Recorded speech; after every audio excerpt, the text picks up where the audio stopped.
मैं आज उस सिलेक्शन की बायकॉट का ऐलान कर रहा हूं। मैं हमने तहरीक-ए-इंसाफ इमरान खान की मशावरत में तहरीक-ए-इंसाफ के दोस्तों ने फैसला किया है, मुस्तफी होने का ऐलान कर रहे हैं।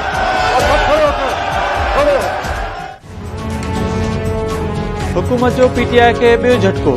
पीटीआई जे वधीक 35 एमएनए जूं इस्तीफ़ा मंज़ूर। स्पीकर राजा परवेज़ अशरफ, पीटीआई जे एमएनए हैदर अली खान, सलीम रहमान, साहिबजादा सिबकतुल्लाह, महबूब शाह, मोहम्मद बशीर खान, जुनैद अकबर, शेर अकबर खान, अली खान जदून, उस्मान खान तुर्कई, खुसरो बख्तियार, आमिर कयानी, मुल्काए बुखारी, अंदलीब अब्बास, फखर इमाम, मुजाहिद अली, करामत अली खान ऐं ॿियनि जी इस्तीफ़ा मंज़ूर कई वई। इलेक्शन कमीशन पीटीआई जे 35 मेंबर्स खे डिनोटिफाई करे छॾियो। अवामी मुस्लिम लीग जे सरबराह शेख रशीद समेत पीटीआई जे 81 एमएनएस जूं इस्तीफ़ाऊं मंज़ूर थी चुकियूं आहिनि।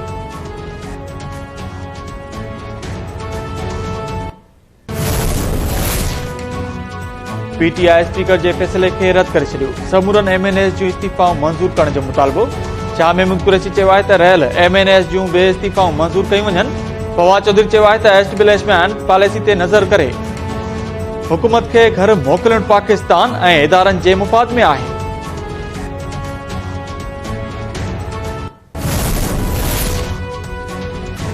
टीं दुनिया जूं मुइशतूं दबाव जो शिकार आहिनि। दुनिया मौसमियाती तब्दीली समेत मुख़्तलिफ़ चैलेंजिस खे मुंहुं ॾेई रही आहे। मसइलनि जे हल लाइ हिक ॿिए सां सहकार करणो पवंदो। डेवोस में वर्ल्ड इकोनॉमिक फोरम खे खिताब कंदे परॾेही वज़ीर बिलावल भुट्टो ज़रदारी चयो आहे त रूस ऐं यूक्रेन विच में हलंदड़ तकरार जो वाहिद हल सफ़ारतकारी आहे। पाकिस्तान बि फूड सिक्योरिटी ऐं तवानाई जे मसइलनि खे मुंहुं ॾेई रहियो आहे। खिते में मसइलनि जे हल लाइ मुस्बत सोच अख़्तियार करणी पवंदी।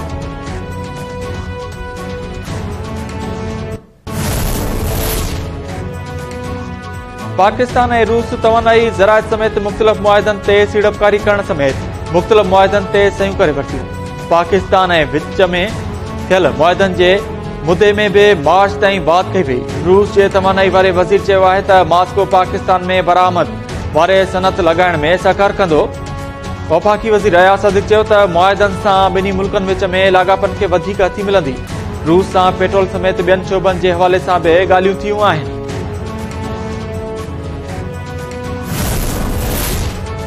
केपी जे वॾे वज़ीर महमूद खान जी सूबे जे निगरान वॾे वज़ीर जे नालनि ते मुशावरत लाइ अपोज़िशन लीडर अकरम दुरानी खे सीएम हाउस अचण जी दावत।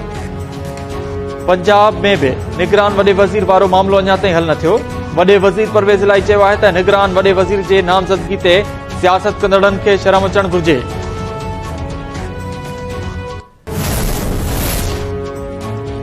कराची जे अवाम वांगुरु पंजाब ऐं केपी जो अवाम बि इमरान खान खे रद्द कंदो। पाकिस्तान खे डिफॉल्ट थियण न ॾींदासीं। वफ़ाक़ी वज़ीर अहसन इक़बाल चयो आहे त मुश्किल फ़ैसिला करे मईशत खे बहितर कयो आहे। ईंदड़ आम चूंडूं नई आदमशुमारी ते थींदियूं। पक आहे त नवाज़ शरीफ़ जल्द ॾे वापसि ईंदो।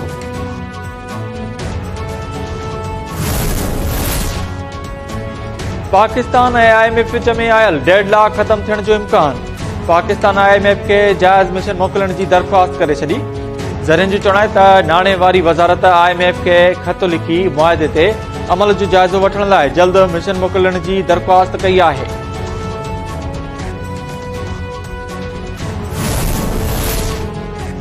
सुप्रीम कोर्ट में डॉक्टर महरीन बलोच जे 2 ॿारनि जे गुम थियण वारे केस जी ॿुधणी। जांच में अॻुभराई न थियण ते अदालत पारां कावड़ जो इज़हार। चीफ सेक्रेटरी सिंध ऐं घरू सेक्रेटरी ईंदड़ ॿुधणी ते तलब। जस्टिस अतर मिनुल्लाह चयो आहे त ॿारनि खे ॻोल्हण में रियासत नाकाम थी चुकी आहे। गुम थियल शहरनि जो ज़िम्मेवार केरु आहे?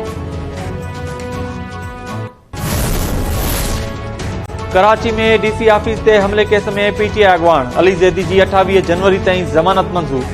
अदालत पारां अली ज़ैदी खे 30,000 रुपयनि जा मुजल्का जमा कराइण जो हुकुम। अली ज़ैदी चयो आहे त पीपल्स पार्टी सां के बि ॻाल्हियूं न थींदियूं। हाफ़िज़ नईम सां राब्तो आहे। सुभाणे मुलाक़ात रिथियल आहे।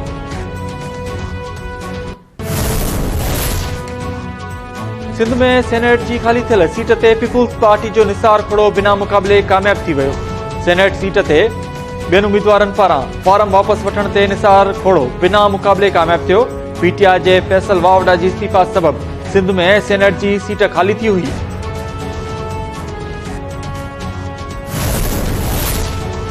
Sindh high court Sukkur bench IBA test pass उस्तादनि जूं 1 महीने अंदर IDs खोले पघारूं ॾियण जो हुकुम ॾेई छॾियो। एडिशनल फाइनेंस सेक्रेटरी ऐं DO तालीम नुसर फिरोज़ 24 जनवरी ते रिकॉर्ड समेत तलब। IDs देर सां खोलण ऐं तरीक़े बाबति वज़ाहत पेश करण जी हिदायत।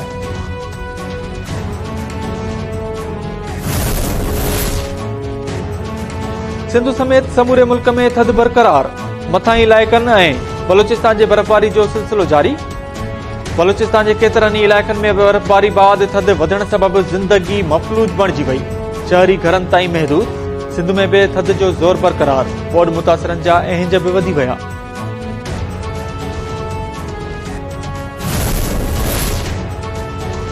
हैदराबाद में सिंध यूनिवर्सिटी जो ड्राइवर क़त्ल।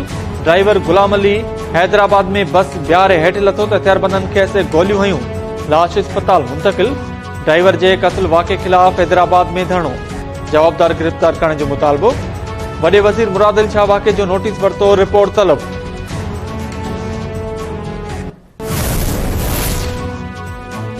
बलूचिस्तान जे बुलान वारे इलाइक़े में रेलवे ट्रैक ते धमाको। जाफर एक्सप्रेस जूं 8 बोगियूं पटड़ी तां लही वयूं। 8 खां वधीक मुसाफ़िर ज़ख़्मी, DC पारां तस्दीक़।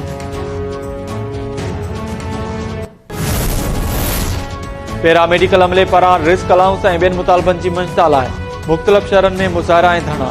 पैरामेडिकल अमले पारां नवाब शाह लाड़काणो ऐं ॿियनि शहरनि में एहतिजाज कयो वियो। मुलाज़िमनि चयो आहे त सिहत खातो पंहिंजी कयल वाइदे ते अमल करे ऐं मसइला हल करे। लाड़काणो तालीमी बोर्ड जे मुलाज़िमनि ऐं चेयरमैन में शिकताण ख़त्म न थी। मुलाज़िमनि पारां ॿिए ॾींहुं बि हड़ताल। बोर्ड जे तालाबंदी। मुलाज़िमनि चेयरमैन जा इल्ज़ाम रद्द करे छॾिया। एहतिजाज कंदड़ मुलाज़िमनि जो चवणु आहे त जेसीं ताईं सदन जाइज़ मसइला हल न थींदा तेसीं ताईं एहतिजाज जारी रहंदो।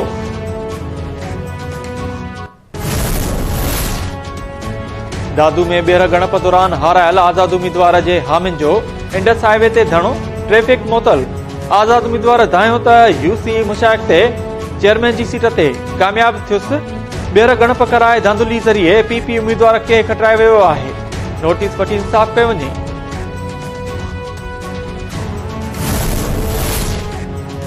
ऐं मंसूराबाद भरिसां इंडस हाईवे ते गाजी शाह जे मेले तां मोटंदड़ पांधीड़नि जी ट्रक पलटी। 10 ॼणा ज़ख़्मी, अस्पताल मुंतकिल।